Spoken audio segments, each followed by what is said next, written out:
Et bonjour à vous, on est ravis de vous retrouver pour un nouvel entretien spécial municipal à Menton. Aujourd'hui, notre invitée est Sandra Père. Bonjour à vous. Bonjour. Et merci d'être avec nous.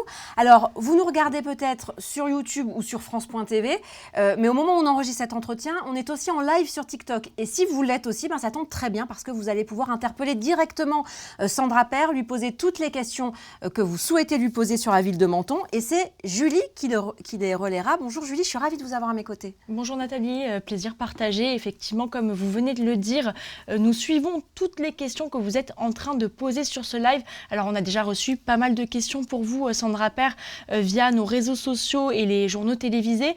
Mais surtout, n'hésitez pas à poser encore des questions sur la vie quotidienne ou sur la politique ou peut-être même sur votre engagement aussi, pour vous remonter vraiment aux racines de votre engagement dans la vie politique à Menton. Voilà, donc moi, je me chargerai de les relayer et j'ai sous les yeux toutes vos questions, donc n'hésitez pas.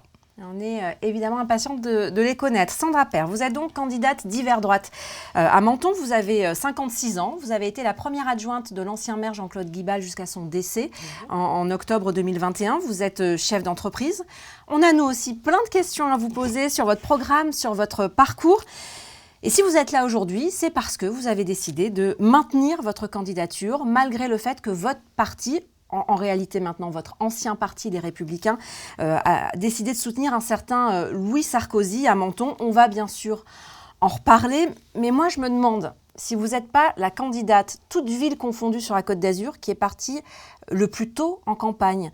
Je suis remontée dans les archives, vous êtes déclarée candidate il y a presque un an jour pour jour d'ailleurs, c'était le 25 janvier 2025. Pourquoi partir si tôt quand on sait que dans certaines villes, certains maires sortants à l'heure actuelle ne sont toujours pas encore candidats officiellement ? J'ai décidé de déclarer ma candidature le 25 janvier parce que je voulais réaliser une consultation citoyenne. Je voulais que mon programme soit en adéquation avec les attentes des Mentonnais. Donc j'ai eu l'occasion de réaliser des ateliers thématiques auxquels les Mentonnais sont venus en nombre pour pouvoir échanger. Et j'ai lancé aussi ma grande consultation citoyenne qui m'a permis d'avoir beaucoup de réponses et de pouvoir identifier les attentes et les besoins des Mentonnais. Est-ce que c'était pas aussi une façon de tenter, en tout cas de couper l'herbe sous le pied de Louis Sarkozy en vous disant si je dégaine avant lui, au moins je serai candidate, ils devront faire avec moi? Alors à cette époque-là, je ne savais pas que Louis Sarkozy allait annoncer sa candidature. Je ne l'ai su que bien tardivement, qu'à partir du mois de mai-juin. Voilà, je ne savais pas. Mais moi, j'avais pris un engagement envers les Mentonnais.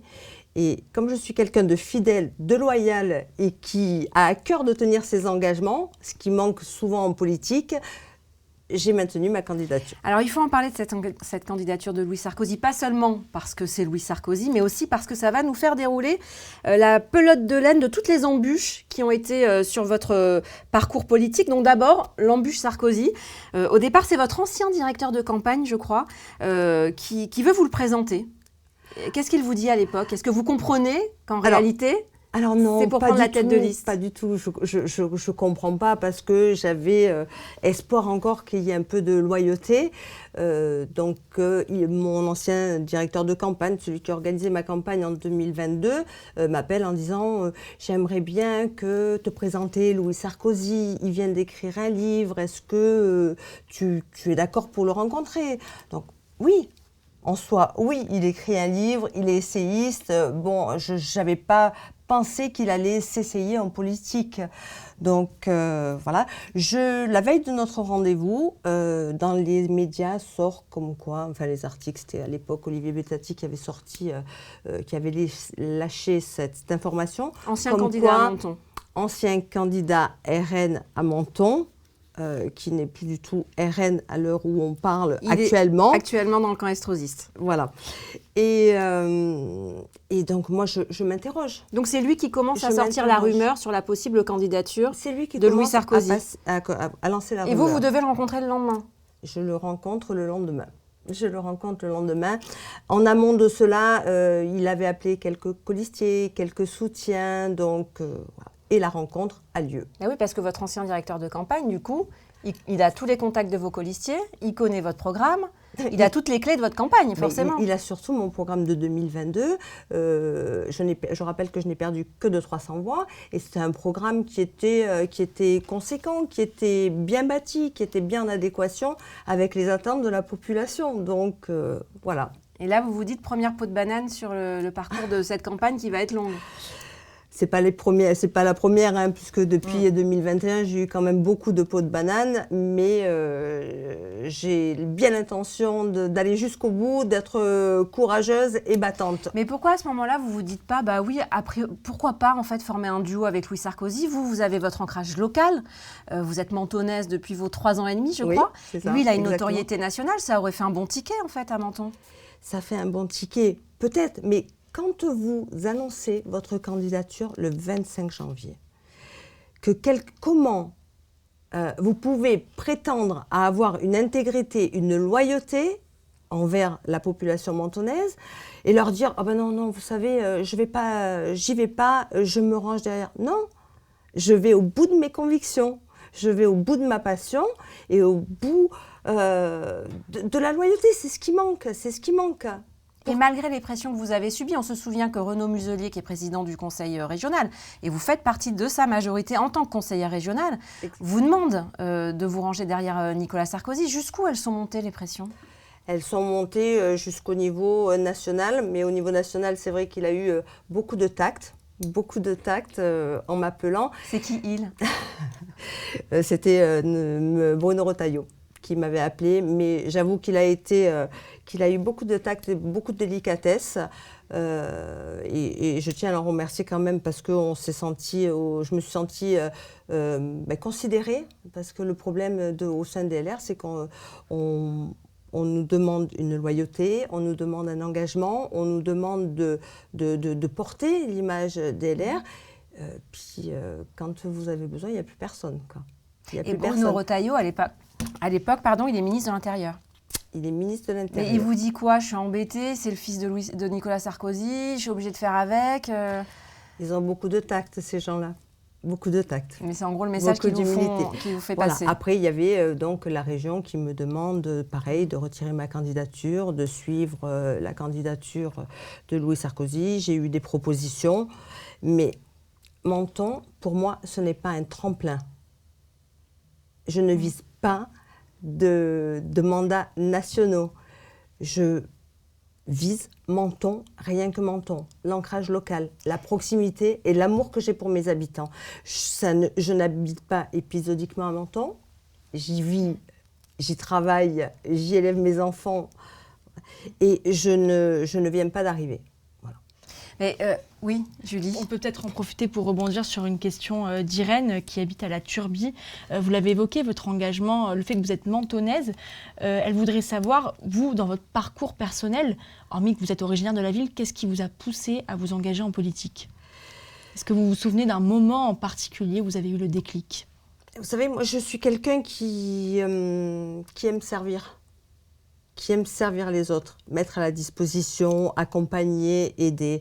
À l'époque, j'étais présidente d'une association qui s'appelait Initiative Menton-Riviera et j'ai toujours mis mon savoir-faire, mon temps, mon investissement au profit d'entrepreneurs, de commerce.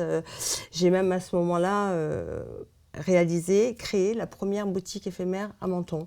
Parce qu'on a des artisans, on a des artistes et je voulais leur donner de la visibilité. Donc j'ai toujours eu à cœur de développer mon territoire. Parce que développer son territoire, c'est donner du travail, faire rentrer des recettes, c'est tout un microcosme. Et donc le passage à la politique vous a semblé naturel, entre l'engagement associatif et puis finalement se mettre au service de votre commune. Juste pour rebondir sur ce que vous venez de dire, faire de la politique, normalement, c'est être au service. Vous aviez le sentiment de l'être déjà au sein de l'association que vous présidiez pour le dynamisme économique de Menton. Je l'ai toujours été, j'ai fait partie, alors je ne sais pas si on évoquera le sujet, mais j'ai fait partie de la Croix-Rouge, j'ai fait partie de la Mentonnaise, j'ai fait toujours partie de plein d'associations qui valorisent l'humain. Voilà, l'humain. Alors Julie, on va revenir à la politique pure et dure pour le coup, mais n'hésitez pas évidemment si Oui. vous avez des questions. N'hésitez pas à nous poser vos questions dans le live TikTok qui est actuellement en cours. Je voudrais qu'on revienne justement à ce moment-là, à ce moment où, ce jour de novembre dernier, où vous apprenez qu'en fait les Républicains, votre parti dont vous êtes adhérente, fidèle, décide de soutenir, non pas vous, la mentonnaise ancrée dans votre territoire, mais Louis Sarkozy. Là, vous faites une vidéo fracassante où vous découpez, j'allais dire déchirez, mais non, vous découpez votre carte d'adhérente aux Républicains. Et vous avez des mots très durs, vous dites je veux signifier par ce geste mon rejet du système, mon rejet des chapeaux à plumes, des technocrates déconnectés des réalités et des politiciens qui pensent plus à leur carrière qu'au bien public. Je ne veux plus participer à des tambouilles d'arrière-cuisine. Bon, une fois qu'on lit ça, on se dit en fait elle est dégoûtée de la politique, elle va arrêter. Mais non. Mais non, vous restez quand même dans... Au contraire, si on veut faire changer les choses, si on veut faire bouger les lignes, si on veut changer les codes, à un moment, il faut s'investir. Il faut faire le choix de s'investir. Voilà. Et c'est ce que je fais. C'est ce que je fais parce que Menton et le territoire, on a besoin d'une politique différente. On a besoin de gens ancrés qui ne sont pas là ni par opportunisme, ni par ego, qui sont vraiment là pour mettre du cœur à l'ouvrage et servir la population. Mais c'est ce qu'on voit aussi au niveau national. Et alors le jour où vous découpez cette carte, nous à France 3 Côte d'Azur, on va faire réagir Louis Sarkozy. Il dit que c'est dommage, qu'il aimerait bien évidemment que vous le rejoigniez dans sa candidature. Et il dit que vous êtes une brave dame, voilà, mais que le candidat de LR c'est lui, une brave dame. Comment vous avez reçu ces mots? C'est Louis Sarkozy, beaucoup de condescendance. Hein. Quand on prône la masculinité, oui. En face, il n'y a qu'une brave dame. Donc voilà. Mais ça veut dire que la réconciliation entre vous deux est impossible à l'issue du premier tour. Est-ce que vous nous dites aujourd'hui, quoi qu'il arrive, je serai candidate, même si ma candidature peut favoriser la victoire de la candidate Rassemblement National Alexandra Masson? Ou est-ce qu'une réconciliation est possible? Il y a un premier tour. Et le plus important, c'est le premier tour. Et on mettra tout en œuvre pour arriver en tête avec mon équipe au premier tour. Mais vous ne nous dites pas du tout que le divorce est absolument consommé avec Louis Sarkozy. Ce que j'entends, c'est qu'entre les deux tours, il peut y avoir une fusion de liste ou un ralliement. On n'est pas au deuxième tour. Mais vous on n'est pas. Je vous dis pas oui, je vous dis pas non. C'est ça que vous voulez attendre. Je vous dis pas oui, je vous dis pas non. Mais j'entends que vous ne me dites pas non. Je vous dis pas oui, je vous dis pas non. Ça veut dire que vous allez faire attention à pas insulter l'avenir aussi, à pas l'attaquer. À respecter il faut respecter les engagements et ce qui va être important aussi, c'est les engagements de chacun des candidats. Donc là, on est sur un premier tour et on va se battre pour remporter le maximum de voix à ce premier tour. Alors on est toujours en novembre 2025 et à ce moment-là, lorsque Louis Sarkozy reçoit le soutien des Républicains, il compte peut-être aussi sur une chose, c'est que les juges vous déclarent inéligible, puisque quelques jours plus tard, le 24 novembre, vous êtes en effet condamné en appel pour prise illégale d'intérêt à 6 mois de prison avec sursis et 2 ans d'inéligibilité, mais sans exécution provisoire. Ça veut dire que si vous vous pourvoyez en cassation, et c'est évidemment ce que vous avez décidé de faire, bien la peine ne s'applique pas encore et que vous pouvez vous présenter comme candidate. Comment défendre malgré tout cette position indélicate face aux électeurs? Alors, je suis éligible, contrairement à ce qui a pu être dit ce matin sur une autre chaîne de télévision. Je suis parfaitement éligible. Voilà. J'ai pas dit le contraire. Oui, non, mais parce que c'est sans exécution provisoire, donc vous pouvez tout à fait être candidate. En revanche, pendant le mandat... J'ai envie de faire confiance à la justice. D'accord. Je vais juste vous donner une ligne de conduite. Voilà.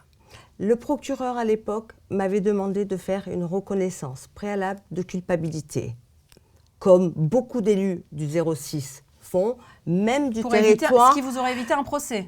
Même du territoire de la CAF, ce qui aurait évité un procès. Mais quand on prône l'intégrité, comment reconnaître qu'on est coupable de quelque chose qu'on n'a pas fait ? Comment me justifier auprès des électeurs en disant « mais Non, mais je ne l'ai pas fait, mais j'ai reconnu que je ne t'écoute Alors, pas il parce y que a je quand l'ai pas même, fait. il y a quand même Oui, des mais faits. Donc, ce que la justice vous reproche, on va quand même expliquer aux internautes qui n'auraient pas suivi l'affaire, c'est que vous n'avez pas quitté la salle du conseil communautaire au moment du vote d'une subvention à une association que vous présidiez. Oui. Normalement, on se déporte, comme on dit, donc on quitte la salle, on ne participe pas au vote. Ça, ce sont des faits. Vous continuez de plaider la bonne foi. Alors, ce qui n'a jamais été le cas, parce que vous dites, normalement, on se déporte et on sort de la salle. Faux. Ça faisait 3 mois que j'étais élue. Personne n'est jamais sorti de cette salle. D'ailleurs, j'ai fait un article 40 au procureur où il y a 26 élus qui sont dans le même cas que moi, voire pire, qui ont voté des subventions. Et du coup, vous les avez dénoncés au procureur ? Bien sûr que je les ai dénoncés, mais il ne peut pas y avoir que Sandra Père. Je veux dire, là, c'est une attaque politique du Rassemblement national à l'époque. C'était arrivé déjà à Philippe Pradal, élu à Nice, qui avait été condamné parce qu'il n'était pas sorti, pour la même raison, il ne s'était pas déporté pour une association, pour le vote d'une subvention à une association dont il était membre. Non, mais là, vous dites qu'il ne s'était pas déporté. Donc, il a pris part au vote. Moi, je crois qu'il était resté dans la salle. Il était resté dans la salle. Vous n'avez pas pris part au vote. En revanche, pour au moins l'un des 2 votes. Et la deuxième fois, je n'étais pas là. Voilà. Donc, ce que vous dites, c'est qu'en gros, ce n'était pas la pratique, c'était la règle, mais personne ne l'appliquait. Mais personne ne l'a jamais fait. Et vous ne la connaissiez pas. Vous plaidez votre bonne foi. Mais je ne savais même pas qu'il fallait sortir. Je savais qu'il ne fallait pas prendre part au vote, mais je ne savais pas qu'il fallait sortir. Et personne ne sortait jamais. Personne. Mais même à la région. Vous prenez à la région où je siège, on ne sort depuis qu'il y a eu cette histoire d'inéligibilité. On n'est jamais sorti.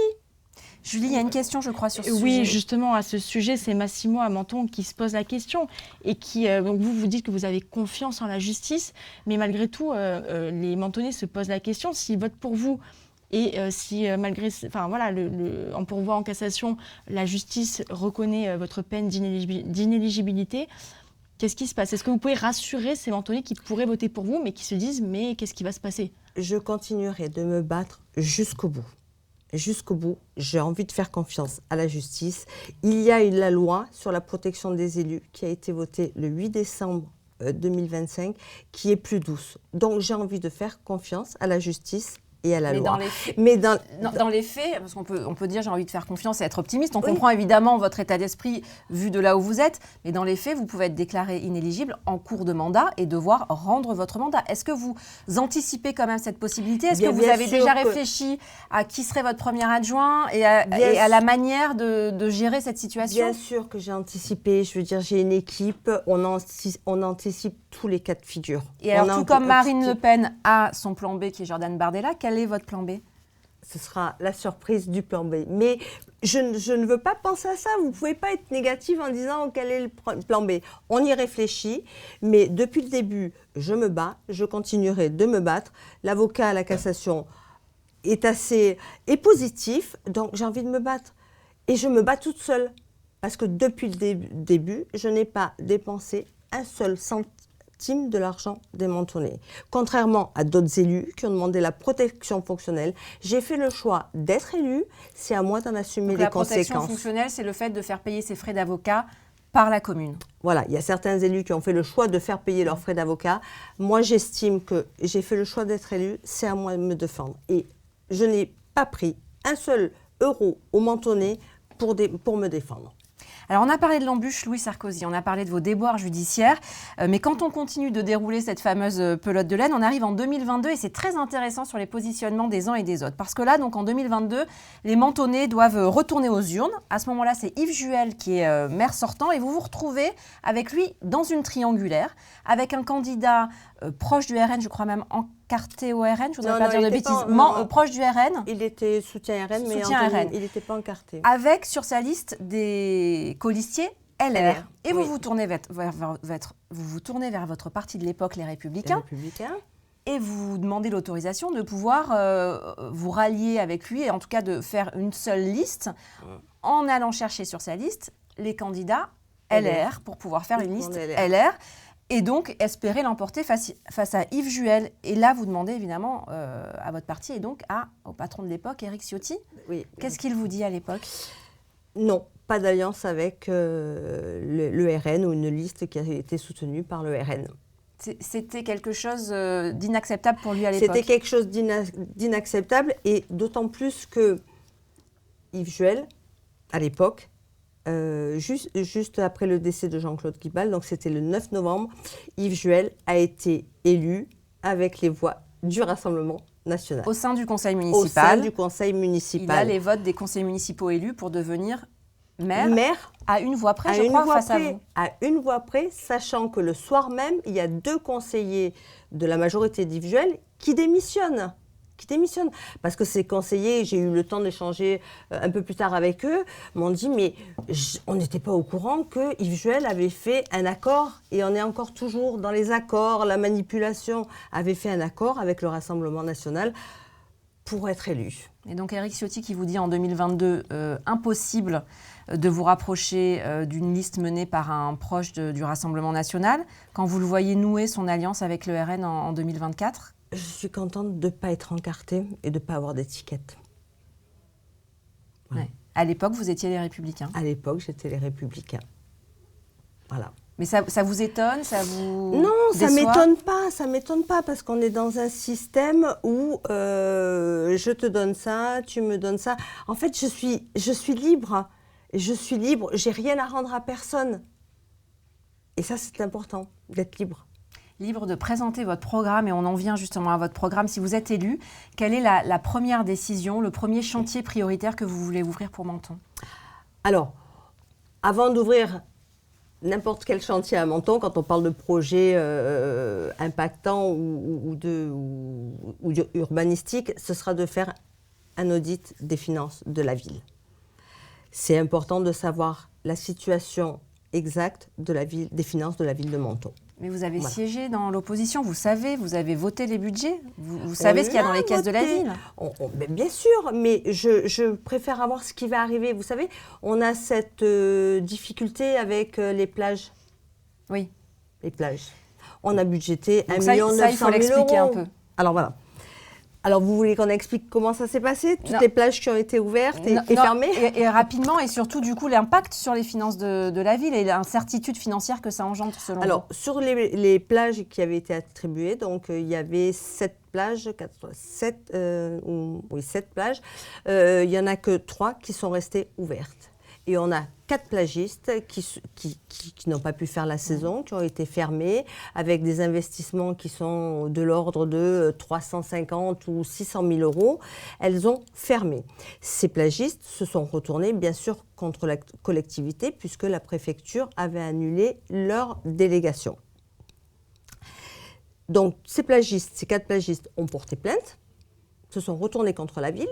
La ville a budgété un budget de 1 900 000 euros pour les indemniser, mais est-ce que ça va suffire? Vous craignez que ce soit plus? Est-ce que ça va suffire? Il y a les structures, il y a le personnel, il y a le préjudice moral, parce que ce sont des familles qui se sont retrouvées sans travail.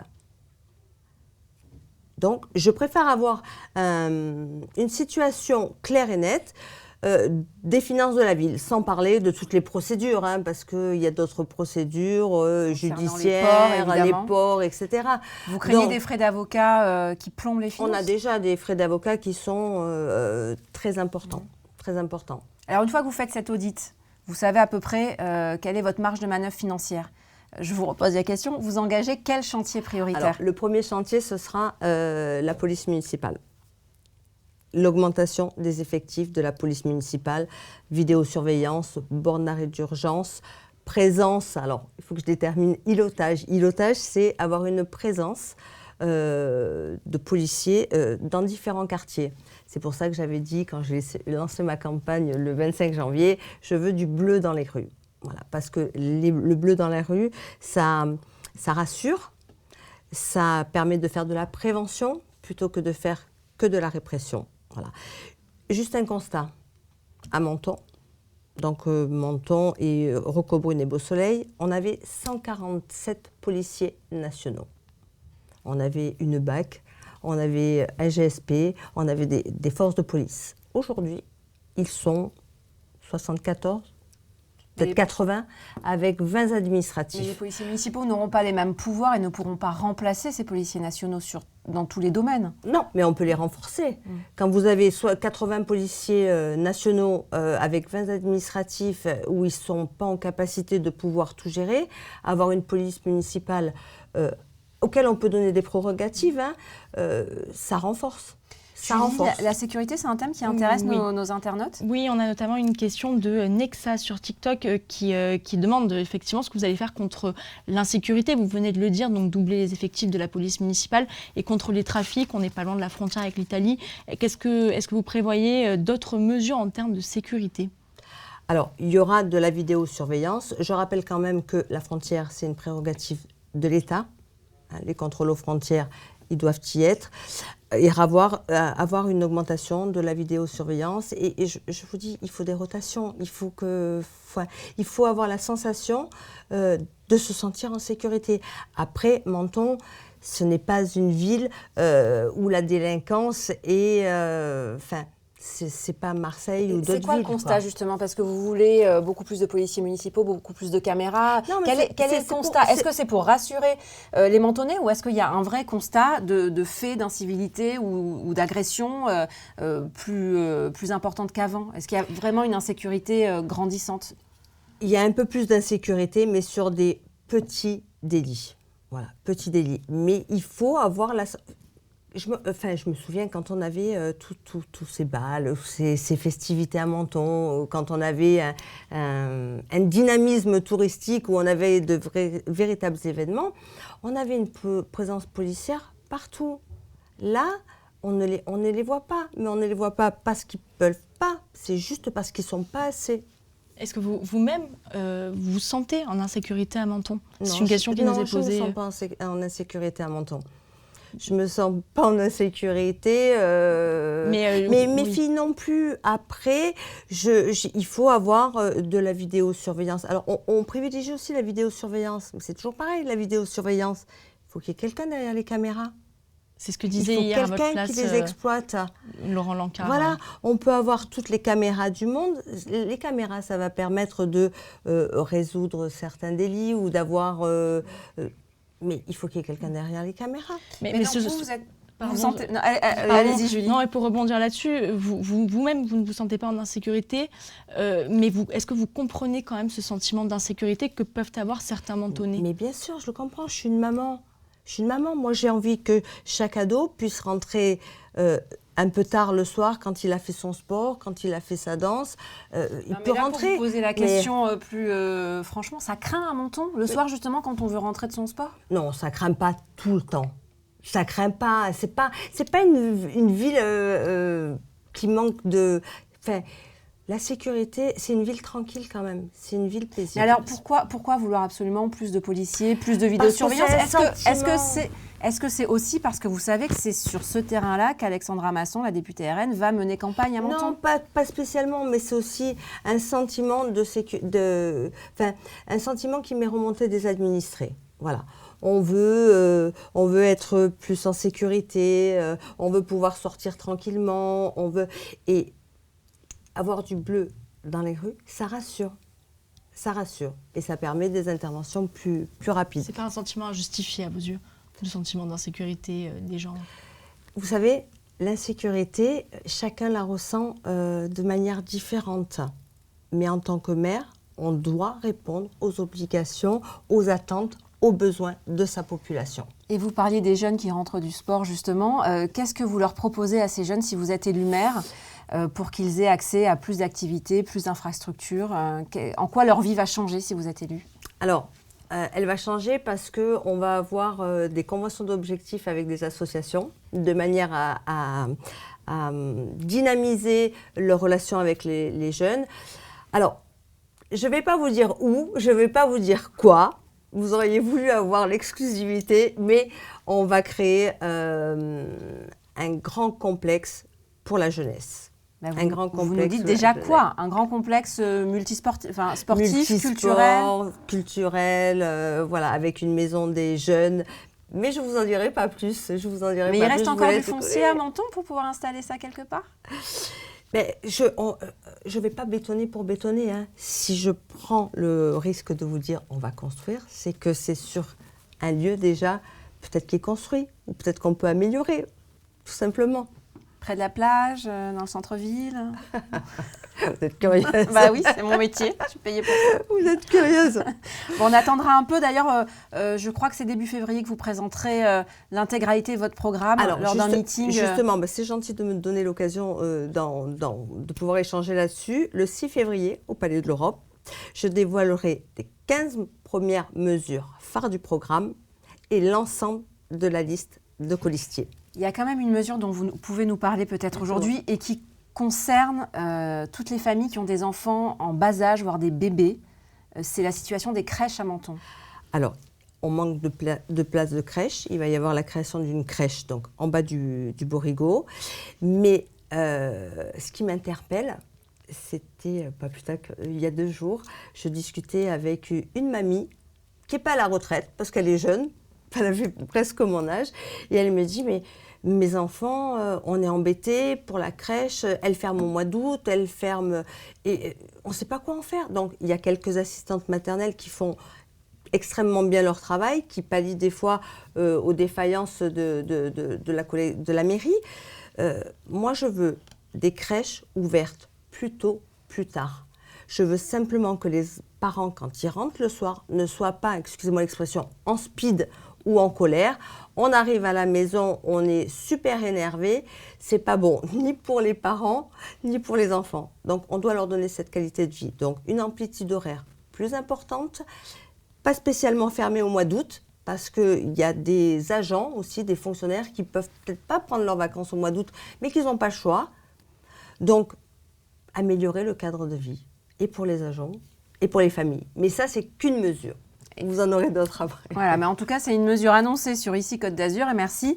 Donc des crèches ouvertes plus tôt, plus tard, et au mois d'août, ça va forcément coûter de l'argent, il va falloir du personnel en plus. Alors, il y aura des rotations, un budget, ça se calcule, ça se prévoit et ça s'anticipe. Mais vous nous disiez tout à l'heure votre inquiétude et la nécessité, selon vous, de faire un audit lorsque vous arriverez au pouvoir, si vous êtes élu. Sur quoi vous comptez faire des économies pour justement dégager des marges de manœuvre ? Alors, les économies, on va les faire peut-être sur les représentations, sur les événements qui n'ont pas lieu d'être. Chaque euro que l'on dépensera sera fléché. Et le Mentonnais saura dans quoi on a dépensé. Je vous donne juste un exemple. Quand on a fait la réalisation des plages sur 6 millions d'euros, 10% ont été versés à un assistant maître d'ouvrage. Parce que quand on fait un projet, on prend un assistant maître d'ouvrage qui va rédiger le cahier des charges, qui va faire les plans. Enfin, nous avons au sein de la collectivité des fonctionnaires qui sont compétents et je suis persuadée qu'ils seraient contents de pouvoir réaliser des projets. Quel plaisir pour un fonctionnaire de dire « c'est moi qui l'ai fait ». Donc, il y a plein d'économies à faire dans chaque domaine. Alors, pendant que vous promettez des économies, Louis Sarkozy, lui, va un peu plus loin, il promet de baisser les impôts. Ça, on sait que ça peut compter au moment de glisser son bulletin dans l'urne, de savoir si sa taxe foncière va augmenter ou diminuer. C'est un argument de poids. Alors, je ne sais pas comment il peut promettre quelque chose alors qu'il n'a pas un état des lieux précis des finances de la ville. Après, souvent, vous savez, les promesses des politiques, voilà. Ceux qui les croient, c'est ça ? Vous l'avez dit, voilà. Non, mais voilà. Par contre, moi, ce qui est important et ce qui est possible de faire, parce que je l'ai étudié, mais je ne vous donnerai pas tous les chiffres maintenant, je l'avais annoncé dans Nice Matin, c'est la gratuité du stationnement en surface pour les Mentonnais, d'1 heure ou 2 heures, qui va permettre de pouvoir se garer quand on va dans un commerce, d'accord ? Donc, ça va relancer l'économie aussi. Donc, c'est gagnant-gagnant. Je ne veux que des projets qui soient gagnants-gagnants. Alors pardon, finissez. Je vous en prie, allez-y. Non, mais le stationnement, c'est un sujet qui préoccupe. On avait reçu une question là-dessus de Guy à Menton. Est-ce que vous prévoyez, du coup, avec votre projet de stationnement gratuit, de supprimer cette contribution de 50 € par an pour le stationnement dans les zones résidentielles à Menton, qui est en place depuis 2024 ?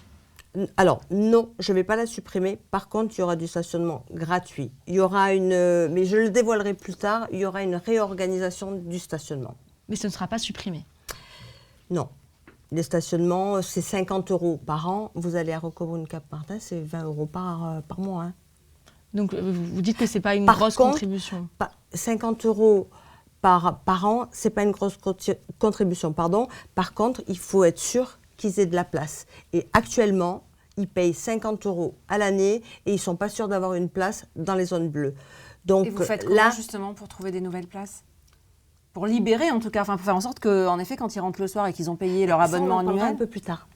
C'est dans le projet, mais un peu plus tard. Et vous voyez à quel point ça compte pour les électeurs, pour les habitants de Menton. Mais bien sûr que ça compte. C'est un souci quotidien de pouvoir se garer quand on rentre du travail. Mais j'habite dans le Carreil, j'ai le même problématique que les autres. C'est pour ça que ce qui fait ma différence, c'est que je vis la même vie que les Mentonnais. Ce qui fait votre différence par rapport à ? Par rapport à d'autres élus. Donc Louis Sarkozy, Alexandra Masson ? Non, je vis à Menton, tout le temps, depuis longtemps. Sarkozy aussi, aujourd'hui, il vit à Menton. Depuis combien de temps ? Depuis quelques mois. Alexandra Masson, vous la croisez à Menton ? Au marché, mais est-ce qu'elle vit à Menton ? Vous en doutez ? Je ne sais pas. Je ne vais pas dire, je sais, voilà. J'en suis sûre, j'en suis pas sûre, voilà. Donc, j'ai la réalité du terrain, le problème de stationnement. Quand vous me parlez des zones bleues, alors c'est vrai que les administrés payent 50 € à l'année, mais ils ne sont pas sûrs d'avoir des places dans les zones bleues. Parce qu'il y a un système de disques qui fait que, on a un disque, on le tourne tous les 3 heures, et puis c'est ça qu'il faut améliorer. Donc là, vous dites les gens qui payent 50 € par an auront systématiquement une place si vous êtes élu maire. Systématiquement, on va faire en sorte que oui. Mais ce sera au détriment Après, vous savez, il y a des incivilités. Ce sera forcément au détriment des non-résidents. Il y a un nouveau mode de fonctionnement.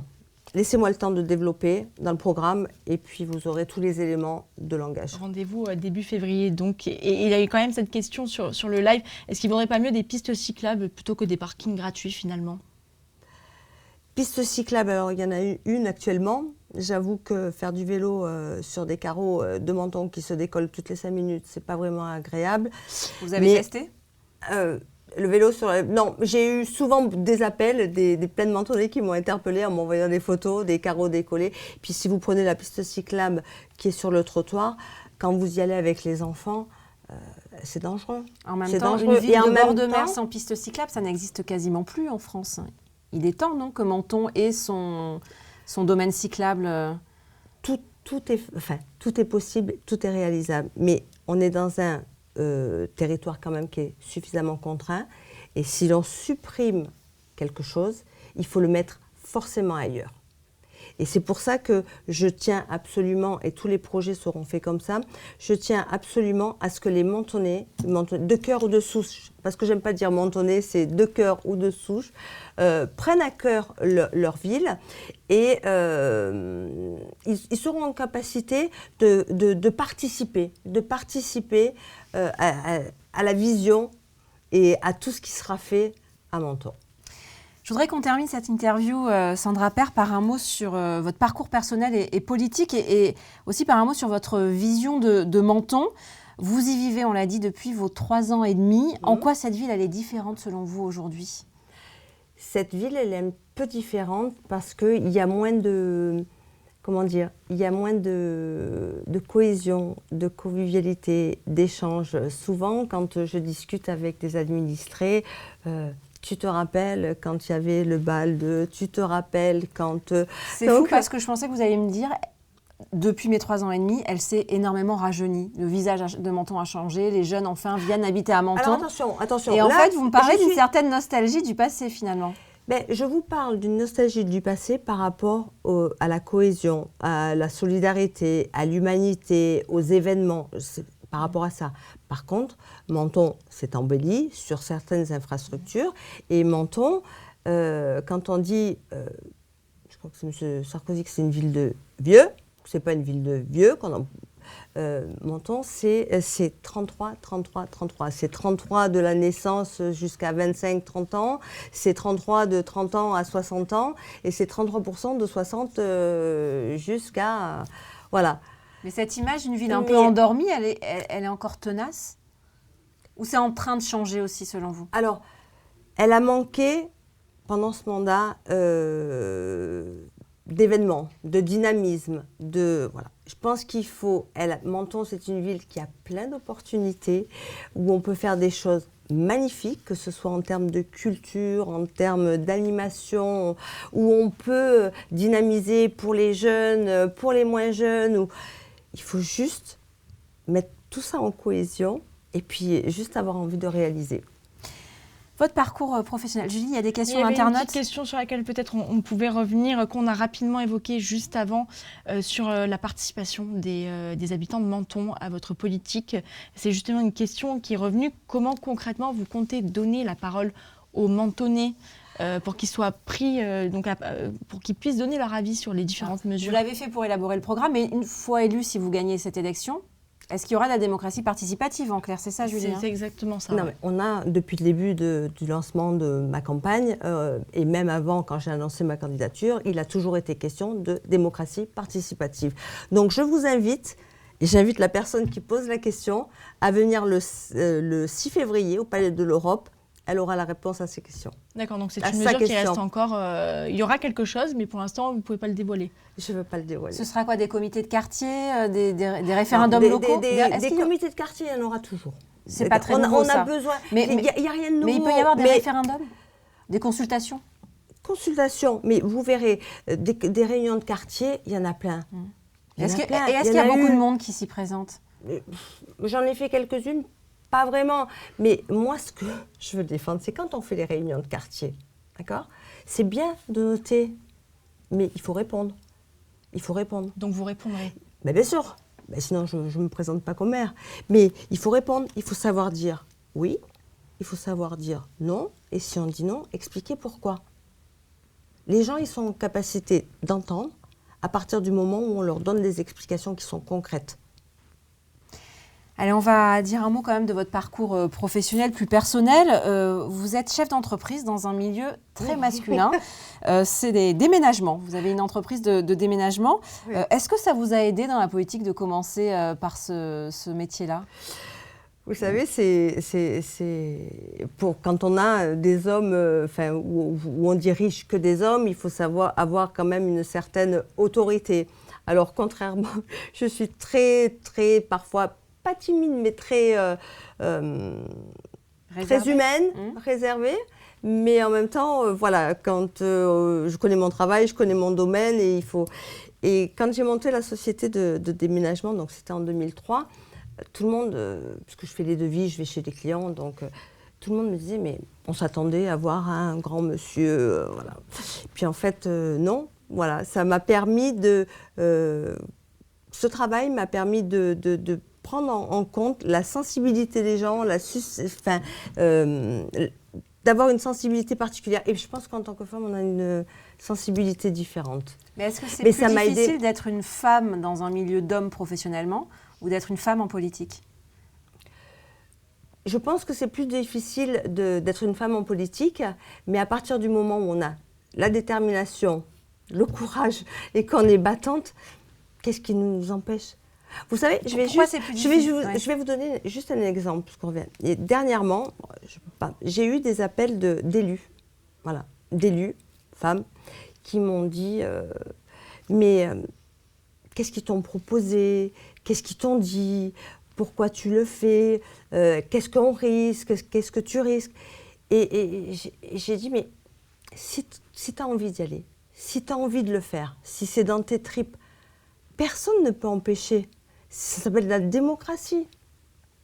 Mais après, c'est un choix. Mais vous sentez que les femmes se freinent plus avant de s'engager en politique? Je pense qu'elles se freinent plus parce qu'elles ont peur, parce qu'on est encore souvent sur ces stéréotypes où la politique, c'est un monde d'hommes, puis ça reste un milieu fermé. Moi, les égos, je te donne ça, tu me donnes ça. Ça ne fait pas partie de mon ADN. Ça ne fait pas partie de mon ADN. Mais on pourrait aussi vous rétorquer que si vous avez maintenu votre candidature sans avoir l'investiture de votre parti, c'est peut-être aussi une affaire d'ego. Pas du tout. Absolument pas. Parce que vous auriez pu finalement, vous et votre ego, vous ranger derrière Louis Sarkozy. Si je ne m'étais pas engagée, la réflexion aurait été différente. C'est ce que je vous disais en début d'émission. J'annonce ma candidature le 25 janvier. Je réalise une consultation citoyenne. Je réalise des ateliers participatifs. Et au mois de juin, je leur dis, oh, ben non, vous savez, j'ai réfléchi. Mais quelle image ? Quelle image ? Intégrité, loyauté. Et puis non, à la première difficulté, non. En tout cas, on parlait des femmes en politique. Menton sera une élection assez féminisée, puisque avec Alexandra Masson. Alexandra Masson se présente, la députée RN de la circonscription. Au final, c'est qui votre adversaire, votre réel adversaire dans cette campagne ? C'est Louis Sarkozy qui convoite les mêmes électeurs que vous ? Ou c'est Alexandra Masson, qui est désormais bien implantée dans la circonscription et qui pourrait profiter d'une vague Rassemblement national ? Vous savez, on ne va pas parler d'adversaire. Moi, je retiens simplement tous les soutiens qui sont derrière moi. Tous les mentonnais tous les gens que je rencontre, les administrés qui me disent « Sandra, continue, lâche rien, on est derrière toi. Tu n'as jamais abandonné, continue. » C'est ça. C'est ça. Moi, je parle de soutien, je parle d'engagement et je parle de personnes qui me suivent. Il n'y a que ça que je regarde. Mais est-ce que vous considérez qu'il y a quand même un péril plus important en cas de victoire d'Alexandra Masson ? Ou vous vous battrez de la même manière face à elle et face à Louis Sarkozy ? Je me battrai face à elle parce que j'ai pris un engagement envers les mentonnais et j'irai jusqu'au bout de cet engagement. Vous craignez d'ailleurs que le contexte national pèse sur cette élection municipale ? Une élection nationale, ce n'est pas une élection locale. Dans une élection locale, on a toujours plus tendance à regarder la tête de liste, les colistiers, le programme. Une élection locale, c'est du local. C'est pas, on ne fait pas des lois pour toute la France. On améliore le quotidien chaque jour de nos administrés. On améliore leur cadre de vie. On essaye de les amener à la culture, que tout le monde puisse faire du sport, que ce soit dynamique, que nos hôtels soient contents, que nos commerces soient contents. C'est une vie locale. Et on disait, vous avez un parcours de chef d'entreprise. Est-ce que vous envisagez de gérer Menton comme on gère une entreprise ? On sait que c'est par exemple le credo du maire de Cannes, David Lisnard, qui dit qu'il faut gérer une ville comme on gère une entreprise. Alors, c'est un discours que j'ai eu plusieurs fois. Gérer une mairie, c'est comment gérer une entreprise. On va regarder les investissements qu'on va faire, on va regarder la rentabilité, on va regarder le retour sur investissement. Enfin, tout s'analyse. Une entreprise, si elle ne calcule pas ses dépenses, ses recettes, son investissement, elle ne tient pas. Elle ne tient pas. Si on ne calcule pas, si on ne prend pas en considération son personnel, on ne tient pas. Parce que qu'est-ce qui fait marcher une entreprise ? C'est le personnel. Qu'est-ce qui fait marcher une collectivité, une mairie ? C'est les fonctionnaires. Et alors, en parlant de recettes, vous parliez de recettes à l'instant, vous avez poussé un coup de gueule récemment contre ce que vous considérez être le double discours de votre adversaire du Rassemblement national, Alexandra Masson, qui se présente à Menton donc, face à vous, mais qui est aussi députée RN et dont le groupe Rassemblement national a voté à l'Assemblée nationale près de 50 millions d'euros en moins pour les collectivités territoriales.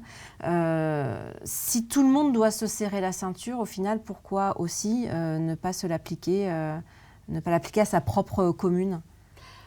Alors, la dotation de globale de fonctionnement, d'accord, c'est une dotation, c'est des subventions qui sont accordées aux mairies. Contrairement à ce qu'a dit le Rassemblement national, que c'était pour supprimer le millefeuille, les régions, les EPCI. Qui n'ont plus de DGF, de dotation depuis plusieurs années. Depuis 2018, elles n'ont plus de dotation, elles n'ont plus d'argent de la région. Donc, on a besoin de ces investissements, on a besoin de cette aide de la collectivité pour fonctionner, pour pallier à l'inflation et pour améliorer nos écoles, créer de nouveaux ERP, améliorer le quotidien de nos...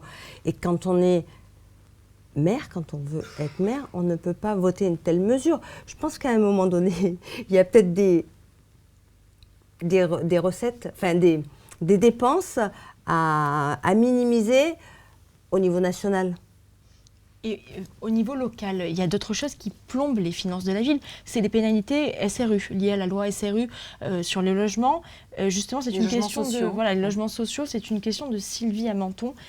Vous, est-ce que vous prévoyez des mesures pour augmenter le nombre de logements sociaux? Est-ce que vous allez en construire plus pour permettre aux Mentonnais de vivre à Menton et d'y rester? Alors, il y a deux problématiques. Il n'y a pas que les logements sociaux. Là, vous allez me faire dévoiler encore... une petite, voilà. Allez-y, on est là pour ça. Oui, j'imagine bien. Donc, au niveau des logements sociaux, on ne va pas bétonner pour bétonner, d'accord. On peut aussi créer des logements étudiants ou des logements pour les seniors, mais sur du bâti déjà, c'est-à-dire on rehausse, on ne supprime pas des jardins, on ne supprime pas des espaces conviviaux, on rehausse. Ce que l'État doit prendre conscience à un moment donné aussi, c'est que on a des communes qui sont contraintes. Où, vous le disiez tout à l'heure, il n'y a plus de foncier à Menton. C'est vous qui l'avez dit. Oui. Donc il faut que l'État prenne en considération cet amendement. Oui, alors c'est ce que j'ai dit, mais ce que vous ne dites pas, c'est que quand il y en avait, les maires précédents, et notamment Jean-Claude Guibal, n'a pas assez construit de logements sociaux à l'époque où il y avait encore du foncier pour en faire. Certainement. C'est une erreur que vous reconnaissez? Je ne sais pas si c'est une erreur ou pas. Je ne suis pas là pour reconnaître les erreurs. Moi, je dis simplement, on a des logements sociaux. J'ai été interpellée par quelques personnes, des familles, donc qui sont plus familles. C'est des personnes, des seniors ou qui sont à la retraite, qui me disent, Madame Père, on a un logement de 4 pièces. J'aimerais bien avoir un logement plus petit. Sauf que je paye actuellement 600 €. Si je m'en vais dans un plus petit, je vais payer 800 ou 900 €. C'est là où il faut faire prendre conscience. C'est-à-dire si elle quitte un logement social pour un logement non social. Pour un autre logement social. Voilà. Et pourquoi il serait plus cher? Parce qu'il n'y a pas de bourse. Parce qu'il n'y a pas de bourse d'échange. Parce que ça n'a jamais été réévalué. D'accord. Ça n'a jamais été réévalué. Donc il faut trouver une cohésion avec les bailleurs sociaux en disant on peut échanger. Après, au niveau de l'amende SRU, on peut construire des logements étudiants. À Menton, comme je vous l'ai dit tout à l'heure, on a l'IUT, on a Sciences Po, on a une école d'infirmière, une école d'aide-soignante. Il faut être peut-être en capacité aussi de donner des logements sociaux. Et les logements étudiants, c'est comptabilisé comme du logement social. C'est comptabilisé pour l'amende SRU. Et donc vous, maire de Menton, vous bâtirez sur l'existant? Oui. Et les logements vacants? Par exemple, à Nice, il y a des candidats de gauche qui disent qu'il faut réquisitionner les logements vacants au bout de plusieurs années. Si les propriétaires ne le mettent pas en location, il faut que la ville ou l'État puisse les réquisitionner. Est-ce que vous irez jusque-là? Alors, dans un premier temps, et c'est ce qui est important, c'est de faire prendre conscience que on parlait de logements sociaux. J'ai vu dernièrement une publication où on va créer en interne une commission, etc. Les logements sociaux, ils sont attribués par le département, par la région, par le préfet, par la caisse d'allocation. Vous faites allusion, je crois, à Alexandra Masson, votre adversaire RN, qui veut créer une commission municipale d'attribution des logements sociaux, c'est ça? Oui, sauf que je veux dire, elle doit appliquer la loi. Et la loi, c'est commission avec l'État, les régions, la CAF, le département. D'accord? C'est-à-dire que la ville soumet des dossiers. Ce serait bien que l'État prenne conscience que les maires doivent être en capacité de construire des logements sociaux et d'attribuer les logements sociaux à leurs demandeurs. Que ça reste dans la mairie. Et ne plus avoir cette part de 30% de l'État. Mais donc la réquisition des logements vacants, bonne ou mauvaise idée pour vous? Alors, il faut identifier tous les logements vacants, savoir à qui ils appartiennent. Ça, les impôts peuvent vous le dire assez facilement, non? Mais il faut faire... Vous savez, à Menton, il y a 30 000 logements. D'accord. Sur les 30 000 logements, il y a à peu près, si je ne me trompe pas, parce que je n'ai pas trouvé le chiffre, 10 300 logements vacants. Voilà. C'est énorme. Alors, ce sont des résidences secondaires. secondaires. C'est pas tout à fait pareil. Voilà. Ouais. Ce ne sont sont des pas des résidences logements vacants. Oui, mais ce sont des logements qui ne sont occupés que quelques semaines. Donc, c'est des résidences secondaires. Et ça, Il y a comment vous pas comptez tant- faire du coup? Comment je fais? Comment vous comptez faire pour dire aux gens qui ont des résidences secondaires, Voilà. Mais vous ne pouvez pas obliger On peut- quelqu'un qui a une résidence secondaire à lui dire vous venez pas 2-3 semaines par mois et puis vous mettez votre logement en location. Et donc, C'est pas possible. Vous pouvez les taxer un peu plus. Je crois qu'on est déjà à 60% pour les résidences secondaires. Je crois qu'on est au max. Je ne pense pas qu'on puisse faire. Mais là, on a une réflexion, et là, on en reparlera, sur l'ensemble des logements. Tout ce qui est logements sociaux, logements. Moi, ce qui m'importe, c'est de pouvoir, par contre, valoriser le primo-accédant. C'est-à-dire, on a beaucoup de jeunes actifs qui ne peuvent pas se permettre d'acheter à 5 000 ou 6 000 euros le mètre carré. Et valoriser, justement... Qu'est-ce que peut un maire pour les aider financièrement? Mais on peut faire des logements primo-accédants, c'est-à-dire où le prix au mètre carré est limité à 3 600 ou 4 000 euros. On va donner la possibilité à ces jeunes actifs de pouvoir acheter. De pouvoir acheter, ça veut dire qu'ils vont pouvoir rester et ne pas partir. Alors, on a commencé par de la politique, on termine par de la politique et c'est bien normal. Il nous reste 1 minute pour conclure. On va vous la laisser parce qu'on est très généreux sur ici Côte d'Azur. Merci. 1 minute pour vous adresser aux Mentonnais, aux électeurs et tenter de les convaincre que votre programme est le bon et qu'ils auraient peut-être intérêt à voter pour vous. C'est à vous. Voter pour moi, c'est voter pour un programme qui est en adéquation avec les attentes de tous les Mentonnais. Voter pour moi, c'est voter pour une consultation citoyenne où chaque Mentonnais sera consulté par rapport à des projets qui sont riches et qui vont porter Menton sur une vision de quelques années. Voter pour moi, c'est voter pour une équipe compétente, engagée, investie, qui est là pour les bonnes raisons. Vous savez, c'est valorisant d'avoir des gens autour de soi qui sont compétents et qui ne vous demandent rien. En politique, c'est rare de rien demander. Mais voilà, voter pour moi, c'est pour du dynamisme, c'est pour développer la culture, pour développer le commerce, pour développer le tourisme. C'est pour avoir une ville qui nous ressemble et qui nous rassemble. Et il vous reste encore 2 mois pour convaincre. Merci beaucoup Sandra Père de nous Merci avoir accordé cet entretien. Merci à vous. Vous avez été parfait, plein de bonnes questions et qui étaient utiles dans cet entretien, utiles au débat. Et merci à vous Julie de les avoir relayées.